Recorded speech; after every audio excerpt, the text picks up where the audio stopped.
السلام عليكم ورحمة الله وبركاته أصحابتا cashirkan waxa waaye sidee loo helaa macaamiil xagee laga helaa macaamiil marka qaabka marka aad heshid oo kale macaamiisha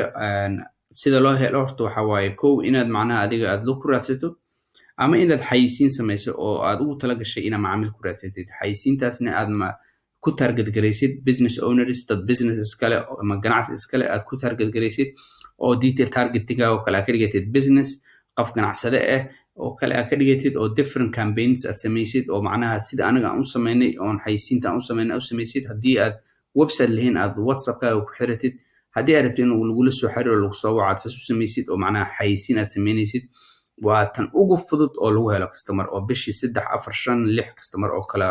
cusub aad kusoo kordhi kartid agencygaaga marka waxaa u baahan tahay qaabka macnaha customerkaas looga dhigo customer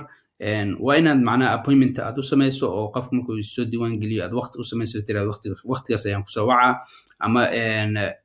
waqtigaasna soo wac adiga un waxaa muhiima bis inaad qofkaas aad consultation siisid ama la talis ama wada talis ama la tashi ama saaribta u fasir oo 20 minutes hadda u yartaa adiga 15 minutes 10 minutes 15 minutes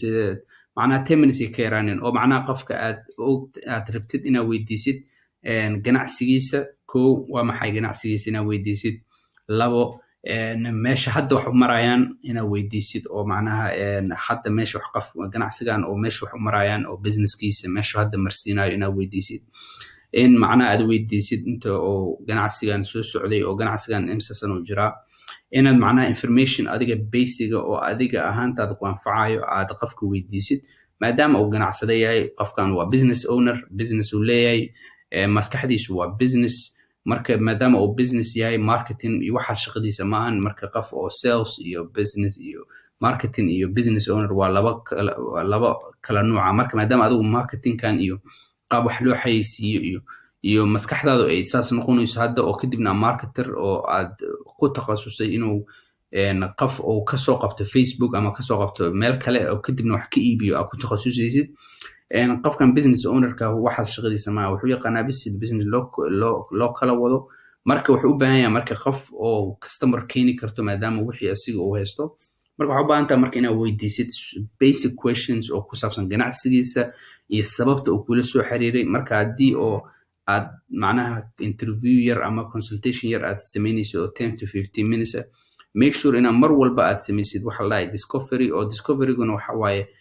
wax ku saabsan ganacsadahan inaad su'aalaha markaas muhiimka aad weydiisid oo wax kale oo muhiim ahayn aad ka sheekayn oo ana weydiinin waxyaabo oo xoog qofka gali karo inuu macnahaas qofkan wax badan ma ogo oo macnaha uu kugu wareero oo ka cararo marka waa inaad weydiisaa waxyaaba muhiimka ah okay ganacsigan meeqa sano jira hadda xagee wax ku marayaan qaabkee wax u iibisaa dadka wax ka iibsado xagee ka arkaan intay ka imaadaan ma ayagoo iska lugeynayo ku imaadaan ma Facebook marketing ama wax noocaas hadda oo macnaha marketing ma samaysaa waa inaad ogaataa su'aalahaas jawaabahooda haddii uu ku dhaho qofku hadda marketing waa sameeyaa imsa kaaga baxdo bisha intaas kaaga baxdo hadduuna samaynin macnaha oo marketing dhan samaynin waa inuu macnaha ku sheegi karo at least macaamiishiisa cusub ama macaamiisha wax ka iibsadaan 80% xagee ka imaadaan 2080ga okay saas haddii macnaha aad saas ula sheekaysto qofka markaas wuxuu ogaanaa inaad waxa ka sheekeynaysid aad fahamsan tahay oo macnaha wax relevant bis aad ka hadlaysid wax kale aadna ka hadlaynin kadib markaas waxaa leedahay haddii ganacsigaas adiga marka wax su'aalahan weydiinaysid waxaa waaye ganacsi inaad la shaqaysa aad rabtid iyo ganacsi inaad la shaqay karin inaad kala ogaatid oo qualified aad ka dhigtid ganacsigaas si macnaha adiga ilaa ganacsi kasta lama shaqay doontid I promise you hadda because ganacsi kasta waxa marka aad interviewga qof ka qaada ama aad la sheekaysato for 20 minutes ayaa ogaan kartaa inaad la shaqay doontid inaan la shaqay doonin adaa kala ogaanayo sababtoo waxa ka ogaanaysaa qaabka wax uu sheegayo iyo qaabka ganacsigiisa uu rabo iyo waxaas oo dhan marka ogaatid adaa dhahayo ma kula shaqay karno raalihaw ama waxa leedahay kula shaqay karnaa servicekeenu saan waaye intaasna waa bishi marka haddii aan hadda ku sii miisaal oo kale qof rabo inuu bishi ku bixiyo $200 xayisiin ku bixiyo oo xayisiinta bis inuu $200 ku bixiyo waxa laga yaabaa inuu ku dhaho servicekaaga meeqa waaye $200 ayaan bixi karaa bishiya servicekaaga markaas adiga maadaama $200 uu bixinayo waa inuu at least aad servicekaaga uu ahaadaa $100 haddii $100 aad uga yareyn kartid oo aad ka yareynaysid oo adigay ku taalaa, laakiin haddaad og tahay ina macaamiishan aad la sheekaysanaysid uu yahay macaamiil aad u keeni kartid servicekaas $200 xayisiinta ku bixinayo aad u keeni kartid 1 2 3 4 intaas oo adiga oo sales hadduu wax gadaayo ama intaas oo new macaamiil aad kusoo kordhi kartid aad og tahay $100 inuu ku siiyo waxba agtiisa kama aha. Marka waa inaad intaas la socotaa adiga sababtoo ah adiga waxa waaye ganacsigiisa korinaysaa. Marka maadaama aad ganacsigiisa korinaysid waxaad ka mid tahay qaybta oo expenseskiisa oo kale ka mid tahay oo macnaha korontada oo kale expenseska ku jirtaa oo biilshi oo ka baxdo kirada meesha uu degan yahay kuwa macnaha servicekaas oo bishii laga qaadaya gelay adigana macnaha because waxaa ka mid tahay qayb oo muhiima oo businesskaas ka mid ah ayaad ka mid noqonay maadaama aad businesskii korinaysid. Marka haddii aad videogan aad wax ka fahamto oo macnaha aad wax ka qaadanaysid ha ahaadaano macaamiishaas markaad macaamiilkaas aad la hadlaysid oo 20 minutes ama 15 minutes aad la hadlaysid waa inaad weydiisaa relevant questions oona weydiinin waxyaabo oo muhiim ahayn. waxyaaba aad weydiinaysid na ahaadaano waxa ganacsigiisa ku saabsan, inta ganacsigiisa uu jiro, inta marketingka lacagta uu ku baxsho, hadduu lacag bixiyo. marka aad intaasoo dhan aad weydiisidna waxaad ugu dambaysii kartaa why ama sababta aad noo soo wacatay maantay ama aad noola soo xiriirtay maxay tahay. haddii markaas aad su-aashaas weydiisid because su-aashaasi waxay fududeynaysaa inuu macaamiil kuu noqdo ayay soo dhaweynaysaa. haddii uu ku dhaho sababta kuula soo xiriiray markaas waxa waa meesha qofka markaas uu ka bilaabayo inuu xogo eer sheegto ama uu dhibaatadiisa uu ka sheekeeyo meeshuu ka bilaabayo waa marka adigu u baahan tahay in dhibaato lagaaga sheekeeyo because haddii dhibaato lagaaga sheekeeyo waxaa noqonaya markaas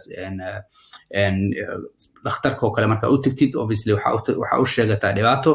dhibaatadaasna daaweynay u baahan tahay. so marka inaad weydiisid waa muhiim inaad dhahdo maxaad noo soo wacday maantay, maxaad noola soo xiriirtay, sababta oo noola soo xiriirtay because waa ogtaa sababta kuula soo xiriiray laakiin waxaa u baahan tahay bis inaa xogo authority-ga ay heshid oo macnaha xogo lagu dan sheegto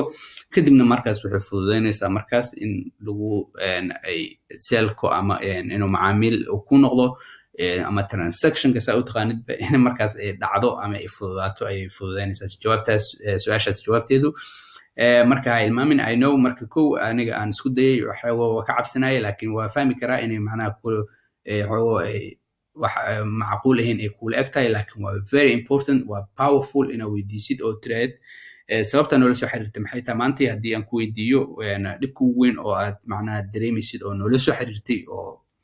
oo kugu qasbay inaad noola soo xiriirtay muxuu yahay haddii ay ila wadaagi kartid markaas qofka kuu sheegaya sababta kula soo xiriiray waxa waaye ku leeyahay niyow horta kow waxaan arkay xayisiintiina waxaan ka helay qaabka wax xayisiinaysiin marka anigana waa u baahanaa inaan businesskayga kala kiciyo marka meeshaasay ka bilaabanaya qofka markuu dhibaatadiisa sheegto ma hadlaysa adiga haye aalada waa ka koobinaysaa sida dhakhtarka. haddii practice inaad samayso u baahan tahana appointment samayso dhakhtar iska dabalanso kadib wuxuu kuu sheegaa fiirso warqad ku qoro kadibna saas camal ula dhaqan qofkan sababtoo waxaa tahay dhakhtarkii daaweynahay dhibaatadaas oo macnaha ganacsatada haysato ayaa noqonaysaa. tan ku xigto oo ugu dambeysa waxay tahay inaad weydiisid oo macnaha qaybaha ugu dambeeyo oo conversationka inaad kusoo dhamaysa laga rabo ayaa waxay tahay inaad weydiisid meesha uu rabo inuu gaaro ama hadafka uu leeyahay kadib markaas hadafkiisa markuu kuu sheego wuxuu rabaa inaan koro ama intaas leekado ama aan cirka ku duulo ama baalal iisoo baxan adiga ka dhegeyso hadafkiisa iyo meeshuu rabo oo mustaqbalka uu rabo inuu gaarsiiyo ganacsigan. kadib markaas adiga markaas waxaa haysataa idea oo qofka inta kulisii joogi karo haddii macnaha shaqo fiican aad qabanaysid oo aad fahamsanta waxa ka qabanaysid because hadda waxaa taqaanaa kow xayisiin markuu sameynayo qaabkii loo sameynayo adaa taqaanid. haddii video oo duubayo oo video rabo inuu iska duubo adiga haayo cilmiga oo ku duubi lahay scriptka adaa u diyaarinayo waxaa leedahay saas u hadal kaasi kaas dheh haddii xataa ay noqoto oo inaa u qorto ay noqoto xataa macaamiilska madax adagaa jirto oo waxa ka sheekeynaysa aan fahmaynin inta meel iska tagaan ay wax soo duubanayaan ku dhahayo iska sheekeynayo kadibna dhahayo waa maxamed shaafici waa maamulaha alif bata shirkadda solution oo maanta nihayo service cusub oo kaasi kaas wax noocaas inta iska sheego oo kuusoo diraa video oo 25 minutes long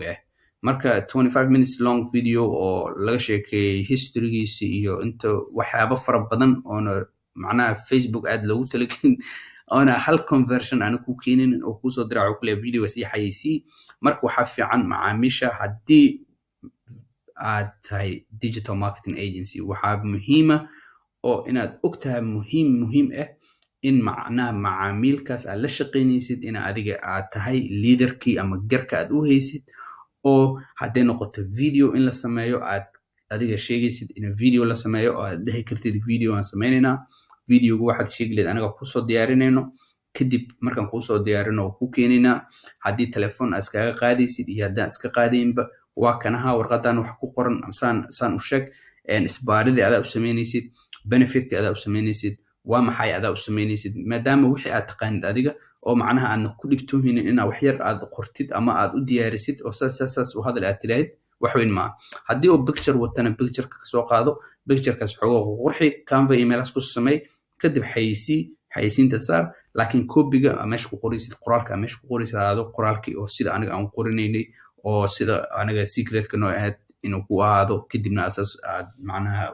u bandhigtid xayisiintiisa taas ayaa muhiima marka waa kaa wax kale u baahantaa male haddii aad tahay digital marketing agency waxaa muhiima un bis inaad customer heshid customerna waxaa ku heli kartaa inaad lug ku raadiso ama inaad xayisiin samaysato oo customer aad soo heshid way kale ma jiro qof kale hadduu ku dhaho wax kalaa jiro waa been uu ku sheegaa oo telefoon wax ku dhaho email waxaas oo dhan waa samayn kartaa laakiinse hadday aad rabtid inaan waqti iska lumin oo isku markii aad hesho wax result oo macnaha aad ku shaqaysan kartid waa inaad lugta cagta dhulka saartaa oo kadib lugaysaa oo albaabo badan aad garaacdaa oo 20 now aad ka dhex baxdaa si hal yes usoo hesho oo saas aad usoo shaqaysataa ama inaad xayisiin samayso video yar oo telefoonka iskaga qaaday oo aad ka hadlaysid exactly wixii anaga aan baranay oo video copyga markaad samaynaysid aad samaysato xayisiin saarato kadib whatsappkaaga ama website-kaaga ku xiratid lagula soo xiriiro qofkaas wacaatid 15 minutes la sheekeysatid pinpointkiisa dhibaatadiisa wax dhan aad wareysato kadib aad tiraahid okay waa kula shaqey karnaa intaas waaye xayisiinta intaas kaaga baxayso bishii saas intaas aad isku dhamaysid kadib 1 customer 2 customer 3 customer bishii haddii aad markaas heshid 10 customer oo adiga kugu xiran oo agency-gaaga ku xiran ama xayisiin u sameey ama picture u sameey ama waxay rabtaa ahaatee oo macnaha kiiba ay kaasoo gelayso $100 waa lacag fiican haddii 20 aad keeni kartid oo macaamiil haddii 50 macaamiil aad gaarsiin kartid adiga kugu xiran tahay because skillka adaa haystid waxa aad qabanaysid marka waxa waaye inaa uun qofka u qaba lahayd aad u raadsataa marka dhib male